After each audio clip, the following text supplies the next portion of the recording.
Hey Travis, what you hear is the Disney karaoke version of the 12 Days of Christmas. I know that we've kind of fallen by the wayside and gotten away from the regularity of our little video blogs and staying in touch and everything like that. And I apologize. It's time is not allowed or has been adequate enough for us to engage in tomfoolery like we once did. But a lot of things have happened since I last saw you at your wedding. It was a great wedding. I was really honored to be a part of it, and I really had a good time. But like I said, a lot of things have happened since then. I turned 24. I got a promotion. My daily routine has changed. I wake up at 4 a.m., which is about the time that you probably go to bed in Van Nuys at about 2 a.m. And I go to bed about 8 or 9 o'clock, which is about the time that you're probably sitting down for a nice, warm, home-cooked dinner with your wife in California.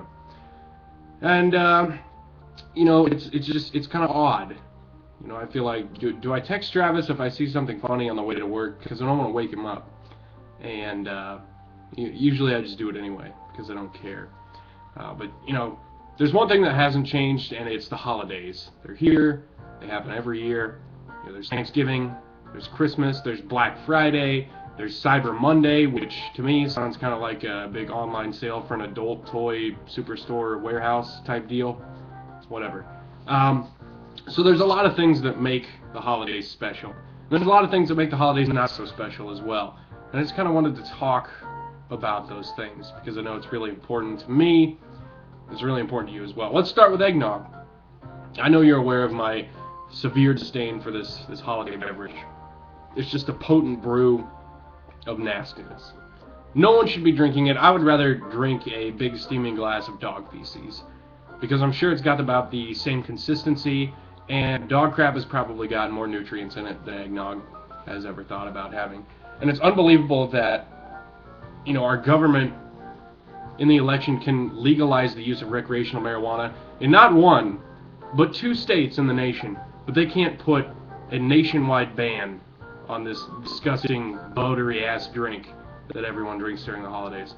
And I think it's time that eggnog just eggnogs it off. It's getting really ridiculous. I don't want eggnog in my life anymore. The more I sit and think about it, the more I think the things I hate most about the holidays are the food, the cuisine. You've got all these candy dishes and pies and leftovers, and that's good. I mean, it's kind of an odd statement for a guy that looks like me to say that he hates food, but in this case, it's the cold hard truth, and that's the bottom line. And over the holidays, I went to my grandma's house, and she had the audacity to ask me if I wanted this plethora of food. One was bread pudding. I don't like pudding because it looks like it belongs in the diaper of a baby after it's had a good shot of prune juice. And she also offered me some sort of dish that the main ingredients were Oreos and Cool Whip. And if you know me, I hate Oreos and Cool Whip both. And I get chastised for that. Like if I say to somebody, I don't like Cool Whip, I don't like Oreos, they act like I'm the biggest terrorist in the United States. It's not that I don't like food. I like holiday food. I just like holiday food that doesn't suck. And that's pretty much all there is to it. Another thing that I hate about the holidays is Taylor Swift. And that, for some reason, it's just escalated during the holidays. I hate her all 364 other days of the year, 320 or 30 or whatever, however many. The point is, it just escalates during the holiday season. That's enough about what I hate about the holidays. Let's talk about what other people hate about the holidays. I found this website that I think is really good. It's called mymiserablechristmas.com. So you should check that out. Number 313, a woman from London, England. Actually, it's a man. Sorry about that. It says, and I quote, "After a divorce and losing my job when I became disabled, I've been living alone. Last year I promised myself I wouldn't spend another Christmas on my own. Death would be preferable. But here I am, and still I have no partner, and I will be alone again. The first Christmas after my divorce, I ordered groceries to be delivered, and when I took out the individual-sized Christmas pudding and saw how pathetic and small it was, I burst into tears. That was either pudding or his genitalia. He says, I'm haunted by that memory. I'm a nice person and it wasn't my fault I got divorced. Or was it? And he says that my friends have their own families to visit at Christmas. Yet I feel I'm being punished. I don't know how I will face Christmas this year. Gina, or Gina, from New Jersey, who is age 34, said, I decided to spend Christmas with my father and his family and my fiance from Europe. On Christmas Eve, we ordered in because my stepmother did not want to lift one finger all weekend. I bet she did. You can't really go a day without lifting your finger in some fashion. On Christmas, she spent the entire day in her bathroom getting ready for her party. She did not do anything to make Christmas special for her 2 young sons, and I ended up making breakfast for everybody. For Christmas dinner, she hired a staff of 10 people to serve lunch to 12 people. She told my uncle and one of her sisters that they could not come over until after dinner. She then proceeded to get extremely drunk. I hand-knit her a scarf as an act of love. Her gift to me was a wrapped pair of my own boots that I had left at their house and a pair of used isotoner slippers filled with dirt. It's that kind of party. A beautiful necklace given to me by my fiancé disappeared from the sofa, never to be seen again. My fiancé was pretty appalled, and we spent the next Christmas in Europe with his family, which was nearly as bad. Now, Gina does not continue to say what was so bad about Christmas in Europe. I can't imagine it being that bad, but either way.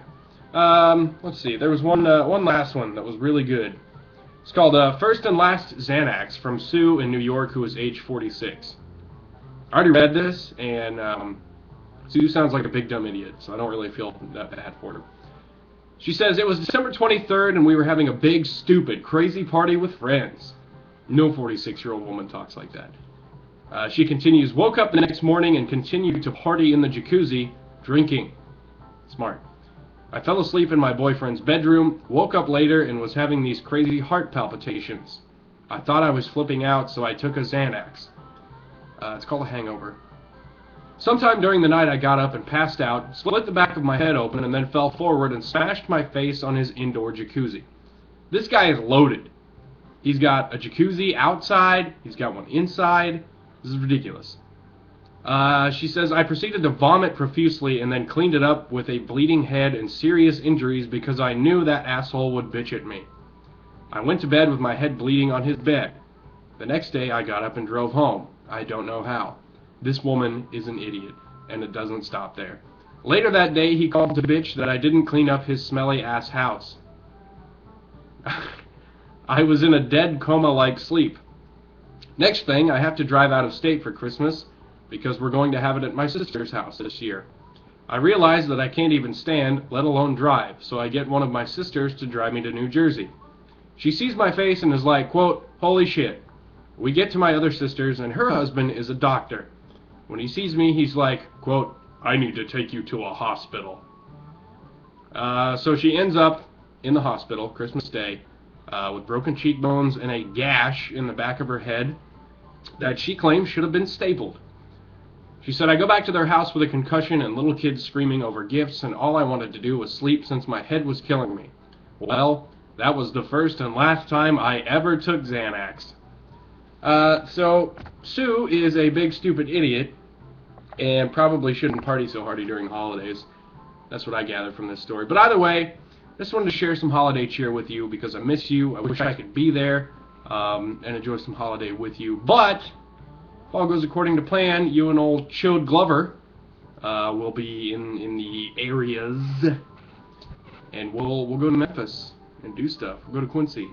We'll go Christmas Black Friday shopping. Christmas is on a Tuesday. Why wouldn't they have Black Friday for Christmas, you know? So we'll do that. Merry Christmas, Trav.